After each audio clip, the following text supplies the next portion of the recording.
June 14th was set to be a pretty epic day for news. A day where everyone's coming to work anyway because two competing stories. One was the shared birthday party for Donald Trump and the U.S. Army, and the other was the 2,000 or so planned No Kings rallies across the nation. Those are already being set and talked about early in the morning. However, much earlier than we expected, that changed, and those two stories, while getting plenty of coverage yesterday and today on the 15th, got a serious run for the money by one Vance L. Boelter. Now, two Minnesota Democratic lawmakers, State Representative Melissa Hortman and her husband, were fatally shot in their home in Brooklyn Park, Minnesota.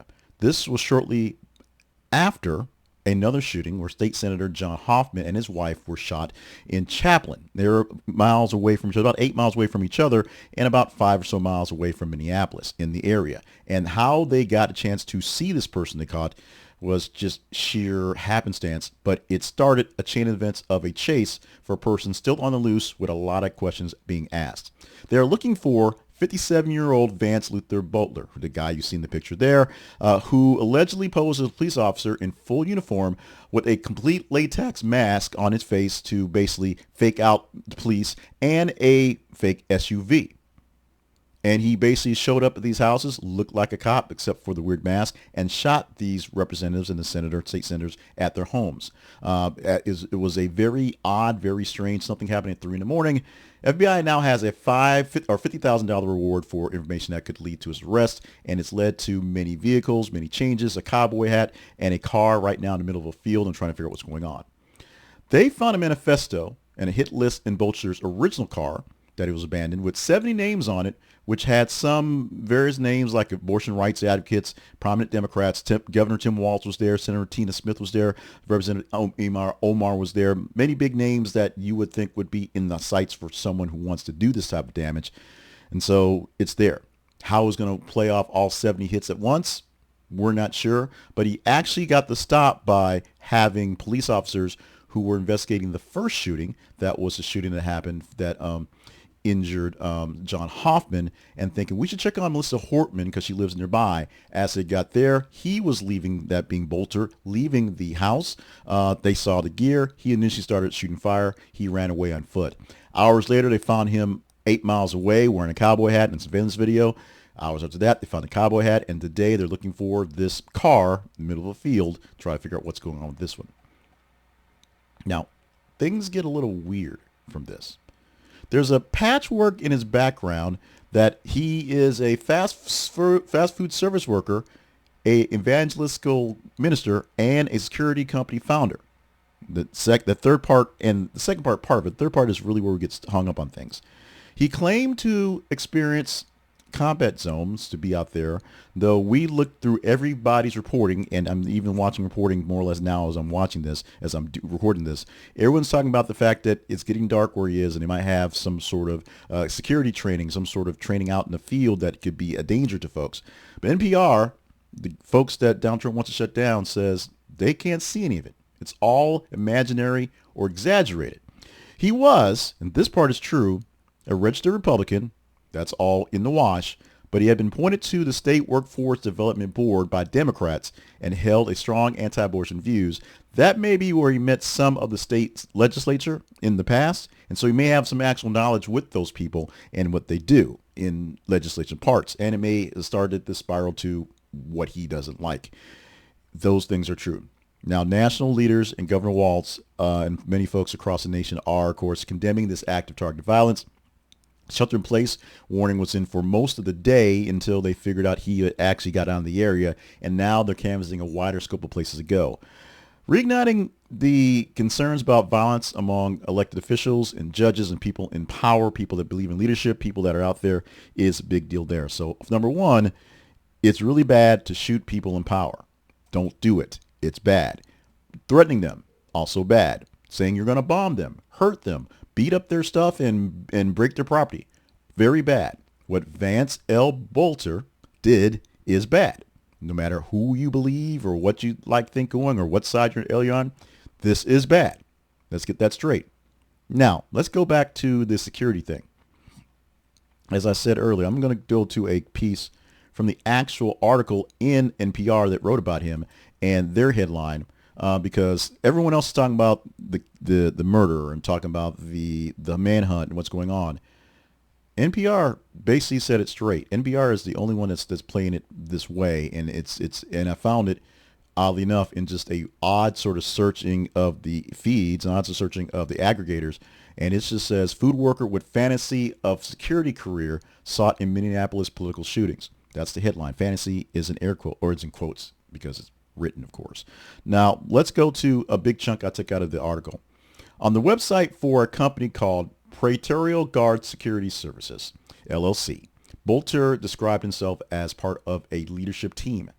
NPR found no record of the firm having clients or providing any services. A call to the company's phone number connected to what appears to be a private phone line, not a business. The address listed in incorporation papers appeared to be that of a law firm specializing in divorce litigation. Boelter himself appears to have no history working in law enforcement, in the military, or private security. Now, the early talks about the incident, the early talks about this whole scenario was based on his website, based on how he had all this background and why people were suspicious because he had this security background. He was in the DRC and he did things like that, living and working in these places right there, and it listed his wife as the CEO and president essentially with that one. I'm not sure he actually has a wife, but it listed them as a private company and a third person that basically helped them run their seminars, do things going forward. They wrote with this for many hours. They stopped writing this for a while on the main scene, and as NPR basically says, this was all a lie. NPR also did a bit heavy, deeper digging with certain people. Now, if you watch CNN like I did, and people complain about me watching CNN, you have seen the video that I don't know if many reporters are out there or just CNN was there at first, but this image you're seeing essentially is part of the image of him reading some text messages he received from Boelter that day going forward. And it was basically the segment saying, I did some bad things and all these things like that. Specifically, going for, I could go pull them up what happened. So, but here's the thing. When I watched I watched it live per se. First time I saw it pop it up on TV, I said, "This is his neighbor, or this is his roommate and his friend." And it was like, I thought he was married. Why does he have a roommate? And then the guy sitting on a porch in a house that's just a regular looking house, wearing the Papa John shirt, which made me think he's a delivery guy or a manager of a Papa John's. Why does this guy with a security firm that's been out in the Congo and a evangelical pastor who's been preaching around the world, even though he's preaching anti-abortion stuff, why does he have this roommate with a Domino's pizza shirt? Maybe the guy just likes Domino's pizza shirts. But here's the thing. The interview with News 9 Minneapolis, St. Paul, and NPR dug into it. CNN apparently didn't have time for it. His longtime friend, David Carlson, the same guy on CNN who was crying while reading text messages, but said, I didn't want to get deeper into this. I don't know what he did. Basically downplayed the idea that he had any real world military or security experience. Quote, he was always kind of into the military stuff, but it was just, he was always like that. Me and him, we would just play army men, Carlson said. And according to Carlson, Boelter did hope to open a securities firm and purchased a police-style automobile to basically open it up and use it for security, but the project never came about. Quote, that was some fantasy. There was talk about it, but there was no movement, he said. So, before someone else can go crazy on this, let's set the record straight. This attack is serious. Police are looking for this man, Vance L. Boelter, and he, as allegedly, because we have to say that until he's convicted, of shooting two state representatives, one a state rep, one a state senator, killing the state representative and her husband, trying to attack also her daughter at his home, but apparently the state senator actually got in the way and she forced herself to take that bullet to save her daughter, and also wounding the state senator and his wife as well, who are still doing okay. They're recovering from their surgery, from the wounds. They hope to recover. One set won't. Now, the oddity of the third picture in the middle, if you're seeing that, is the guy, the latex mask, how he was using to disguise himself at the home, taken from the Ring camera. And the fourth picture, when they figured out he had made his way far, far away, was just sort of roaming the streets outside of things, and found the cowboy hat,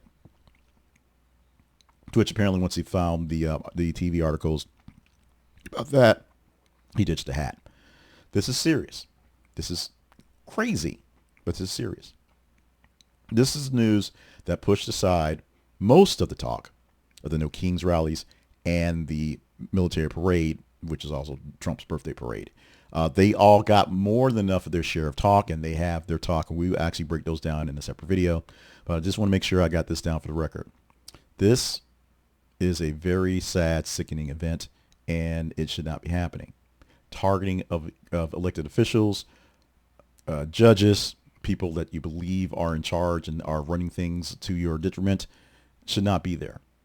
We already had the explosion about a few months ago of someone who believed in no more babies and decided to blow up a fertility clinic.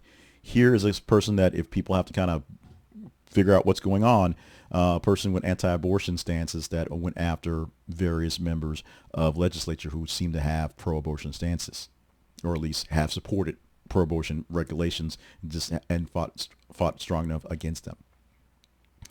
Give me your take on Mr. Boelter, and what's going on, and kind of what's going on in general. We have a lot going on these days that we should be thinking about, and this is one we definitely have to take into account.